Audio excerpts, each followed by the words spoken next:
Hello everyone, and welcome to The Mortuary. I am the Mortician.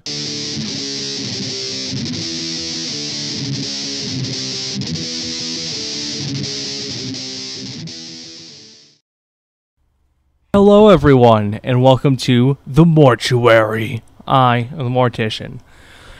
I've been in the spirit of reviews lately, mainly because I'm too lazy to play games and record them, because the hotbar is still broken. So I decided I would review my Black Star ID Core Stereo 20. Because I've had this amp for about a year now. I think I fucked with it as best as you possibly can. There are some neat features here. I'm gonna go through what there is, and then I'm gonna go through them individually. So first we'll go from left to right. It's got a headphones out, which is a very big plus for me because I do record from home, so it allows me to record, pretty much noise free. We have an MP3 line in, which is pretty awesome. I don't actually know how many amplifiers have this feature, but I actually use this when playing my music quite often. The only problem with that feature is that it doesn't, the vocals are kind of blech. We have an input jack, 1/4 inch. Then we have the voice knob, the gain, volume, EQ. Then we have 4 buttons right here, which is the tap, which controls how fast you want some of the effects to go. We have reverb effects, we have delays, and we have modifiers. There are 4 each of these effects, and they're actually really nice.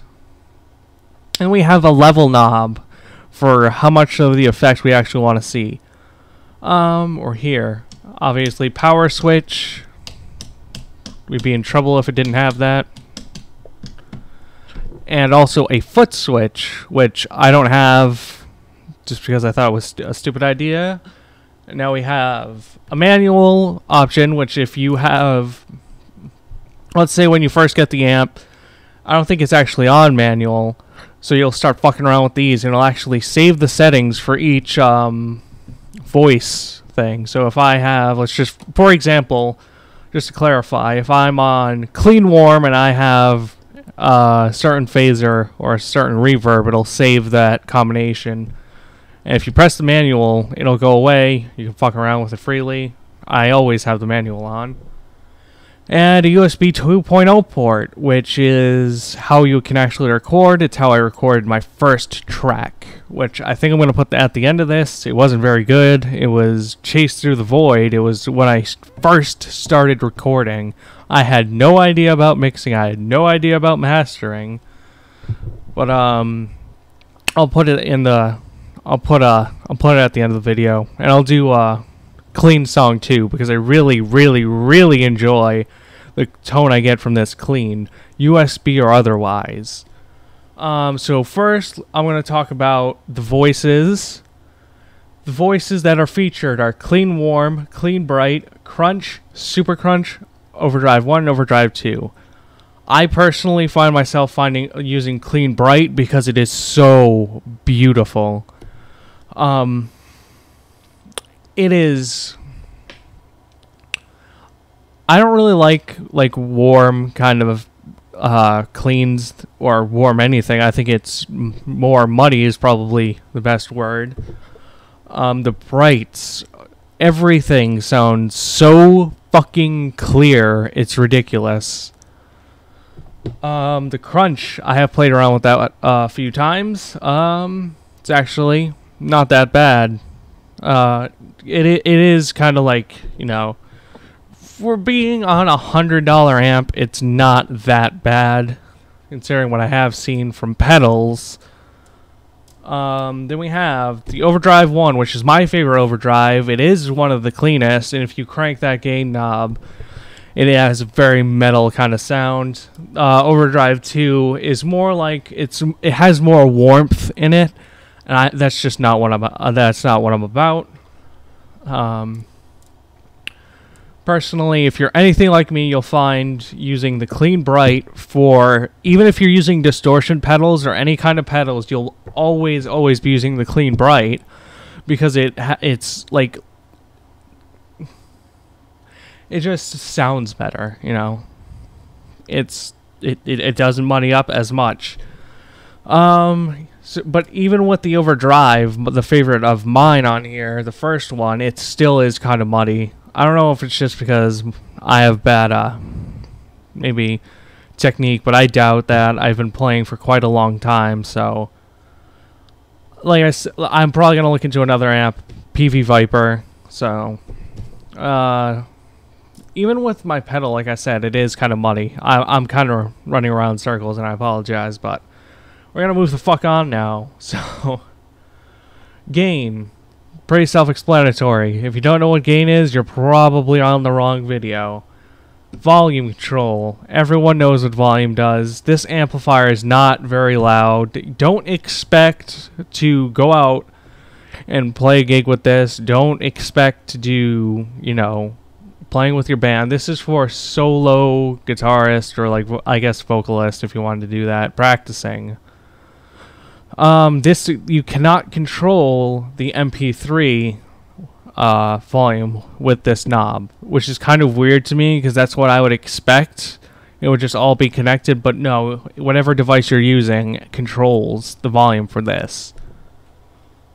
The EQ knob, which is honestly the knob that pisses me off the most, mainly because it's just, it feels like they just threw it in there so it would fit on here, but honestly, that's kind of my fault. I could have looked around more. The way that you actually have to mess with the treble, the bass, and the mid-ranges is you have to connect it through USB, and it comes with ID Core software, which you have to get on Black Star Wars website. I have used the software. I'm not a huge fan. It comes with a tuner. It comes with like a way you can fuck with these pedals on the computer, but I only find myself using it so that way I can mess with the settings for like the treble settings, because this equalizer does not. It is just, it's not very good. I don't find myself going past like 1 o'clock at best, and that's just because if you go too far to one side, it just sounds like fucking muddy shit. And if you go too far to the other side, it's muddy shit. It's a shame, because that's the only drawback I can really find that actually has any basis in, like, objectivity. But, yeah, let's move on to the, different buttons here. The modifiers are actually really nice. I recorded the playing with power with the phaser modifier. It actually came out pretty nice, considering that when I recorded that, I had no idea what I was doing with any type of DAW. I had no experience with even knowing how to, like, what to do with an equalizer, but you know, now I've kind of got it down. So we have delays. I actually really like every delay on here. The only effect I actually don't like on this entire board is, I believe it is the reverb number 3, which if you have the level a bit too high, it'll just echo and echo and echo and echo. It could even be a delay. That's how long it has been since I've actually used one of these effects. So then we have one knob right here which actually controls the type of effect, which I actually find really cool. You know, it's pretty self-explanatory. I don't think I need to go through that. And the level control, which controls how much of the effect is going to be shown through. We also have a tap switch here, which I think I already went through, but if you hold this tap switch down, it turns into a tuner, which is actually really nice.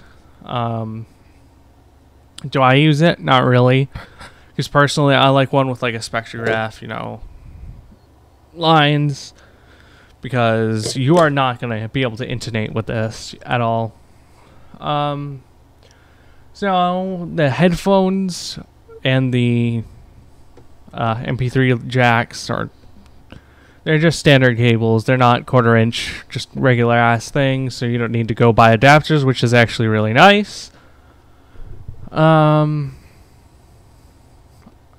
So to wrap this up, the only things I can think of negative are the fact that some of these are very muddy. Some of the voices are very muddy. And then it doesn't do metal well. Like, it doesn't highly distorted guitars, not even highly distorted. Even if I take it back, like the distortion, and I kick it back a little bit, or I take the gain and I kick it back a little bit, now it's no longer loud enough to record with. Which is a shame. If you don't know, Blackstar are people from Marshall. That's who made this, so I kind of had some high aspirations. But to be honest, Marshall was never really known for their practice amps. So I kind of got what I paid for. Well, I will tell you, it's probably better than a Line 6. So I'm going to go get one more amp. Just because I might as well just get these two out of the way. They're the only two amps I have right now. So, one moment.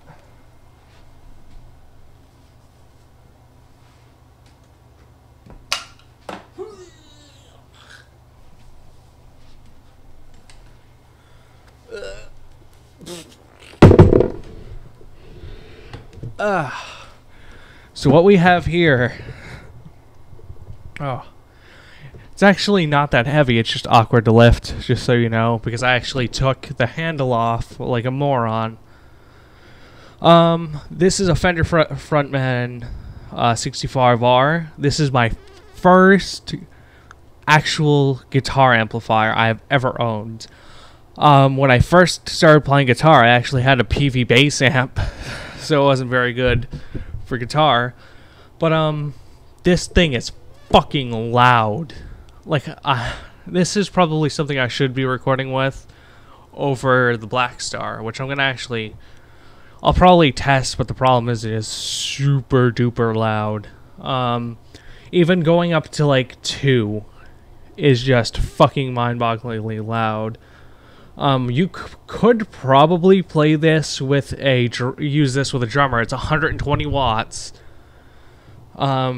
So you could probably use this with a drummer. I have tried once, but I think it's just because when I started playing guitar, I really didn't take care of anything. This is starting to get it's definitely in need of a cleaning. I actually got this for free.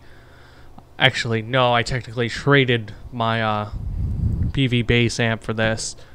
It's actually not that bad. So we're gonna go through here. It has 2 inputs as opposed to the Blackstar's 1, which is really nice. Really, really nice.